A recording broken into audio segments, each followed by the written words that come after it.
Hey guys, this is Zangetsu 134. Before I start the video, I'm sorry I haven't done Garo vlogs in I think 2 weeks.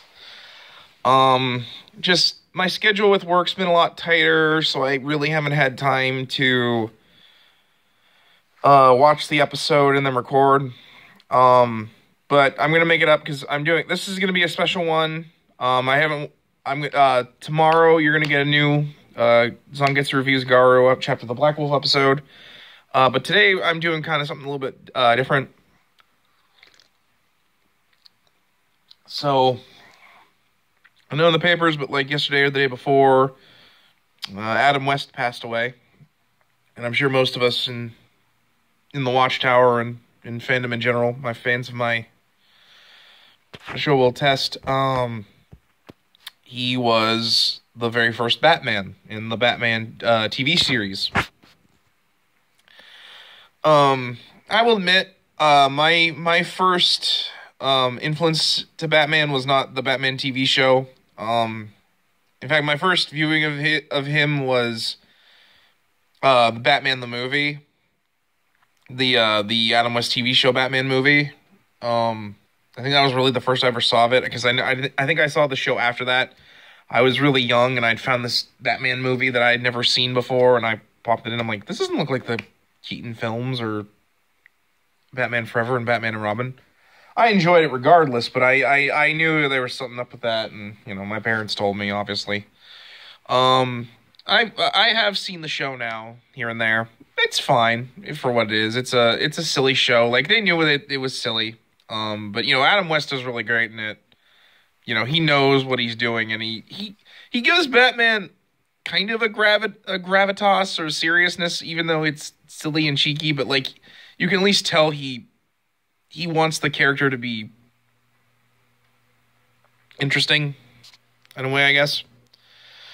So yeah, I've really only seen him in that. I've heard him in various voice roles, like as TV's Adam West and in Fairly Odd Parents. Mayor Adam West in Family Guy. He's done a lot of stuff, animation-wise. And I enjoy him because he knows his voice is interesting, I think, and he also wants to be, and he can also be serious. But you know, like, being Batman, like, apparently really hurt his career, because people just typecast him as that, even though he's done stuff before. Like, I've actually seen him in Westerns, when me and my dad would watch Westerns together. He was in Westerns, and he could do serious really well. He was very good as a serious actor in those Westerns I've seen. I know he's in an episode of Laramie, if anyone ever cares to watch really old Westerns. I think really my first experience with him, and it's in a show that I was really fond of, was as Simon Trent, aka the Grey Ghost, in the Batman the Animated Series episode, Beware the Grey Ghost. That's actually what I was going to talk about. I was going to kind of give a review of Batman, Beware the Grey Ghost, in honor of Mr. West, and to also kind of talk about the TV show. I'm sure most of us grew up with Batman the Animated TV show, the animated series. It was probably one of the first superhero shows I was exposed to, besides Spider-Man the Animated Series and the X-Men cartoon. Like, even as a little kid, I was enchanted with superheroes. Probably my first superhero was not any of them, but Darkwing Duck. You know, and you know, I had Power Rangers. I liked superheroes, and the Batman the Animated show was definitely a favorite of mine. I always remember it pretty vividly. I know for a long time I had the second half of Feet of Clay on a VHS that I used to watch over and over because I loved that episode. Feet of Clay is probably actually my favorite episode. I'm getting off track in this, talking about Beware the Grey Ghost. I think at some point I'll just do a vlog about Batman the Animated Series and talk about my favorite episodes, particularly Feet of Clay. Sorry, I gotta take a drink. But Beware the Grey Ghost is kind of interesting, because I also had this on VHS. I had it on one of those Batman Animated Series VHS tapes where, like, they would do, like, a certain character, and they would do episodes that focused really on them. And Beware the Great Ghost came packed with the episode where Batman is inflicted with fear toxin by Scarecrow. That he has to take this medicine that'll make him sleep. But while he's sleeping, like, Scarecrow will use this new toxin to try and make everyone afraid. So he has to, fight him while under the effects of the fear toxin. And its second episode is Beware the Grey Ghost. Which I'm sure I know I've seen it before that, but I remember vividly having that on VHS. And this is I think episode 18. The DVDs, because I own the whole thing on DVD too. The DVDs have it as episode 18, but that's in production. Like, the episodes are all on the DVDs to production, in the production order, not in the airing order, which is fine with me. I think that's better because you can actually see them improve animation-wise as they go. Hold on a second here. I'm getting a text message. All right. Anyway, sorry. I'm getting off track. It's early. And I'm trying to do this thing. But anyway, the episode is really cool. For one, it shows an influence for Batman to become Batman. I think partially they couldn't use Zorro in the show because they were afraid of whoever owned Zorro would not approve of that. Since, in the old TV, in the comic books, his origin is his parents were killed after they went to see The Mark of Zorro, which clearly inspired Batman, both in fiction and in real life, as Joel Schumacher Joel Schumacher. Sorry, I meant Bob Kane and Bill Finger. I don't know why I said Joel Schumacher. I might have been thinking of Joel Schuster, but then I thought Batman, so I thought Joel Schumacher. Getting back on track. I'm 7 minutes in and I barely talked about the episode. Bob Kane and Bill Finger were clearly doing a lot of homages, particularly to Zorro, and the fact that he's this rich man who helps fight for the downtrodden, has a big cave that he has underneath, and acts like a bumbling aristocrat, but is actually secretly a superhero. Particularly the Shadow, who obviously is what the Grey Ghost is based on, particularly the hat and the cape. And Beware the Grey Ghost kind of sounds like, who knows what evil lurks in the hearts of men, but the Shadow knows. And he, kind of sounds like Beware the Grey Ghost. Which, honestly, I would have loved to have seen DC make this into an actual, character, or, be like a TV show that, or comic book character that, even Batman was inspired by in the comics, which they never did. I'd also love to cosplay as the Grey Ghost. It looks very noir, pulp hero-looking guy. Like the goggles, the fedora, the cape, the gray one-piece suit with the buttons. It actually looks kind of like the outfit Darkwing Duck would wear. Which Darkwing Duck was also probably heavily inspired by the Shadow, particularly in the hat. But it's a really cool episode, especially because it opens and it plays this up-tempo song that's supposed to be the soundtrack of the TV show. And it's the episode The Mad Bomber, which Bruce and his father are watching, which is so cute because you get to see a little Bruce Wayne in his little Shadow outfit as he watches the episode. And when it cuts to the crime in action, the music stops to show, real life is much different. And whereas everything about the flashback is in gray, the show opens in brown, due to the explosion, and also kind of that Batman feels nostalgic about this because it feels familiar. Because basically it what's happening in the Mad Bomber episode is happening in Gotham. Someone is blowing up buildings and demanding money, and no one knows how he's doing it. And so Batman has to try and figure it out because clearly this is based on an episode of Beware the Grey Ghost because he knows because it was his favorite TV show as a kid. But the problem is there's no episodes of it left, which is a really interesting idea because they say that like all the film reels of the show were destroyed in a fire at the studio, which was a thing that would happen. Like, because until like the 70s, and this is also true of the BBC, for those of you that are Doctor Who fans, film was very flammable.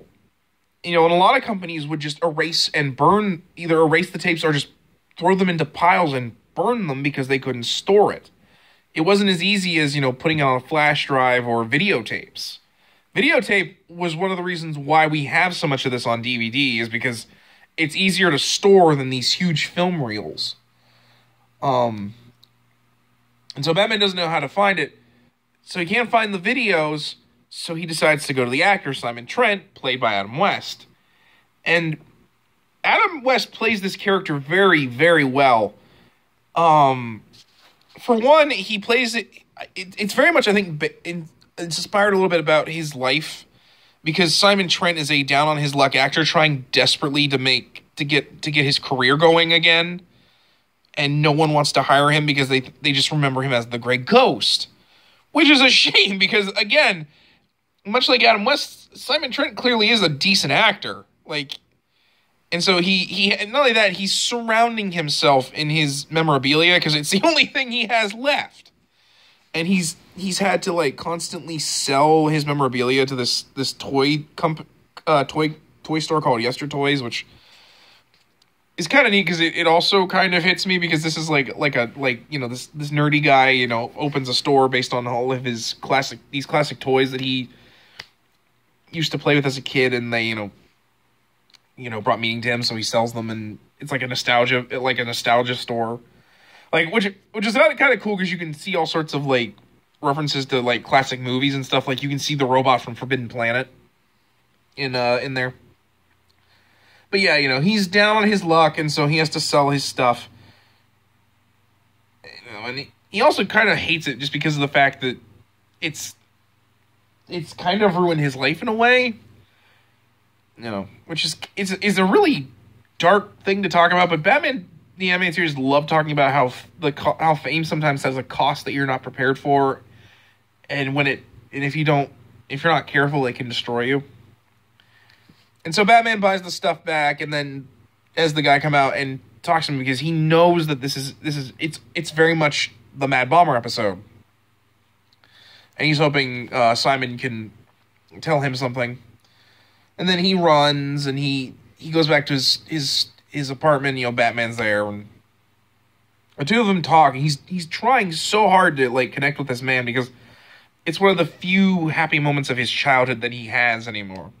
And not only that, Batman kind of can't realize that the actor and the Grey Ghost are two separate people. But then you find out that Trent has copies of every episode of Beware the Grey Ghost on these film canisters. And he gives him the Mad Bomber episode because he knows that the answer's there. Like he knows because there's this sound every time a building explodes.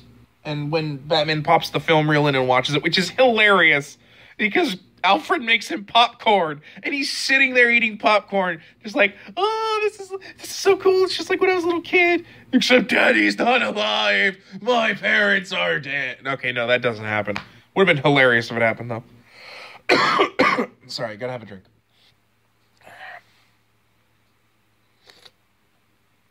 So yeah, so he watches the Mad Bomber episode and finds out how the Mad Bomber did it. Remote control cars. And when you see the remote control cars, you clearly know who it is. It's the only other character we've been introduced to in this episode.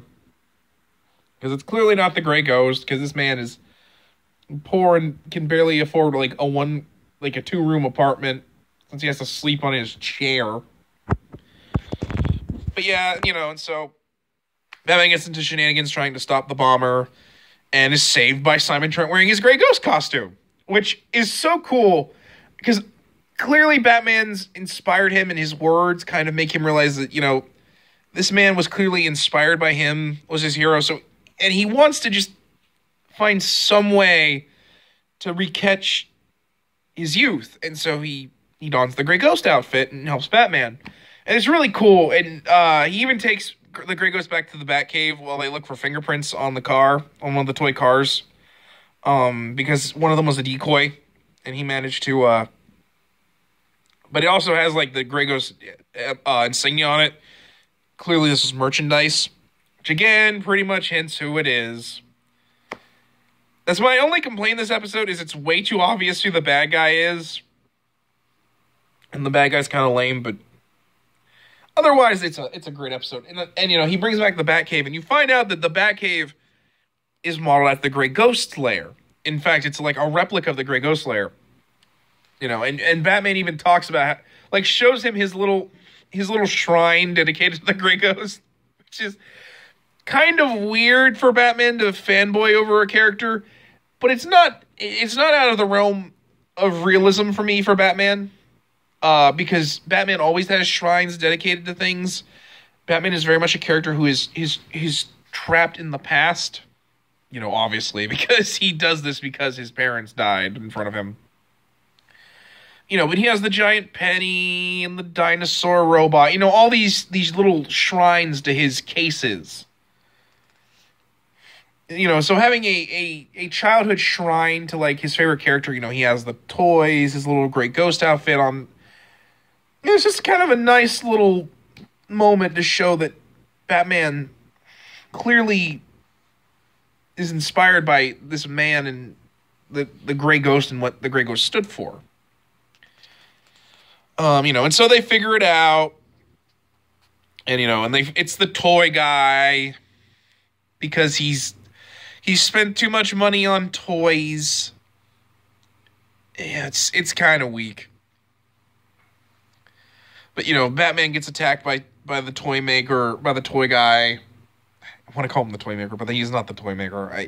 He's the Mad Bomber, basically, and the Grey Ghost comes in, rescues Batman, and they save the day. And then Trent, because of all this, realizes, hey, I could sell the Grey Ghost tapes, and realize, hey, people are nostalgic and would love to see these come back. And he makes all this money off selling the Grey Ghost tapes, since I guess the film company no longer exists. He sold it to another company. And he has a signing, there's this big poster of People magazine, which is, it's People. It's not like a Gotham, it's literally People magazine with him on it, and with with Batman behind him as, the Grey Ghost returns. And it ends with Bruce getting his own copy, his own copy of every episode on, I guess, DVD, even though DVD wasn't a thing back then, but either that or these VHS tapes can hold hundreds of episodes. Which they couldn't. At most, you could hold 3-4 episodes, depending on what you were watching. I had Scooby-Doo VHSs that had 2 episodes. And Scooby-Doo usually was 22 minutes. But that's me rambling on about VHS of old. But and he says, the Grey Ghost was my hero. I used to watch him every night with my father, because he said that as Batman, and basically he shows Simon that I'm Batman and you've inspired me, and it's a cute way to end the episode. No, it's a great episode, because it's basically the Batman of the animated series teams up with the Batman of old. And we get to see Adam West be a serious Batman, or at least, in my opinion, what Batman could have been if he were serious. I actually think he could, they could have had him do, when they did Batman The Dark Knight Returns, he could have done old Bruce Wayne. We could have not had RoboCop. We could have had him. I think he could have worked. But yeah, it's a good episode. It's definitely one of the best of the first season. And in my opinion, the best of the series in general. One of the best. because I love going back to watching it just to see this side of Batman that I think no comic could ever do. You know, they've done Zorro a lot. Like I just read an old issue. I got a Batman thing where like his father dresses up as Zorro, and Zorro is always such an inspiration to him in the comics. And you know, but like you've never seen him like just sit down and watch other Zorro films. The only time he ever did was Batman The Dark Knight Returns, and he doesn't want to because he knows it'll bring back the memories of his parents' death because they're replaying the Mark of Zorro. But yeah, that's it. Rest in peace, Mr. Adam West. You were an inspiration to a lot of people. I know sometimes you had misgivings about your role as Batman, but I know so many people find a lot of joy from the Batman TV show. And you were a great voice actor. You've done a lot, and know that you had a lot of fans. So yeah, I'm gonna end it here. I hope you guys enjoyed this. And also, thanks you guys all for watching and for being so patient as my fans. So yeah, Zangetsu out.